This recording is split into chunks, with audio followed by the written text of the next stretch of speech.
91 സങ്കീർത്തനം. കർത്താവിൻ്റെ സംരക്ഷണം.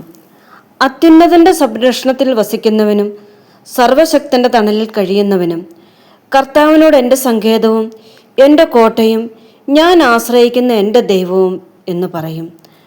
അവിടുന്ന് നിന്നെ വേടൻ്റെ കെണിയിൽ നിന്നും മാരകമായ മഹാമാരിയിൽ നിന്നും രക്ഷിക്കും.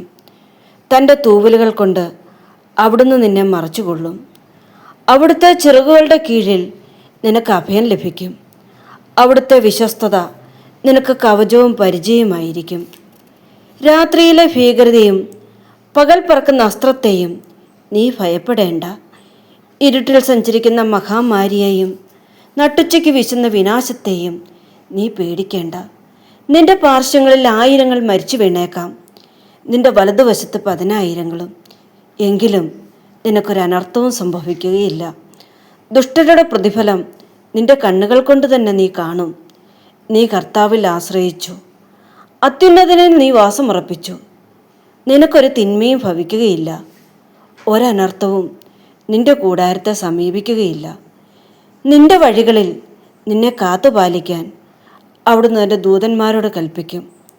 നിന്റെ പാദം കല്ലിൽ തട്ടാതിരിക്കാൻ അവർ നിന്നെ കൈകളിൽ വഹിച്ചുകൊള്ളും.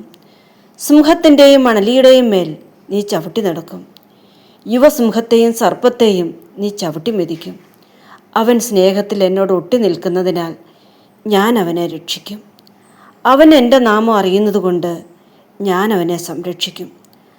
അവൻ എന്നെ വിളിച്ചപേക്ഷിക്കുമ്പോൾ ഞാൻ ഉത്തരമരുളും. അവൻ്റെ കഷ്ടതയിൽ ഞാൻ അവനോട് ചേർന്ന് നിൽക്കും. ഞാൻ അവനെ മോചിപ്പിക്കുകയും മഹത്വപ്പെടുത്തുകയും ചെയ്യും. ദീർഘായുസ് നൽകി ഞാൻ അവനെ സംതൃപ്തനാക്കും. എൻ്റെ രക്ഷ ഞാൻ അവന് കാണിച്ചു കൊടുക്കും. എവിടെ പോകുമ്പോഴും ഈ സങ്കീർത്തനം ചൊല്ലി പ്രാർത്ഥിച്ചിട്ട് പോവുക. ദൈവാനുഗ്രഹമുണ്ടാകും. ഈ ചാനൽ സബ്സ്ക്രൈബ് ചെയ്യാനും ലൈക്ക് ചെയ്യാനും ഷെയർ ചെയ്യാനും മറക്കരുതേ. ഈശോ മിശിഹായ്ക്ക് സ്തുതിയായിരിക്കട്ടെ. ആമേൻ.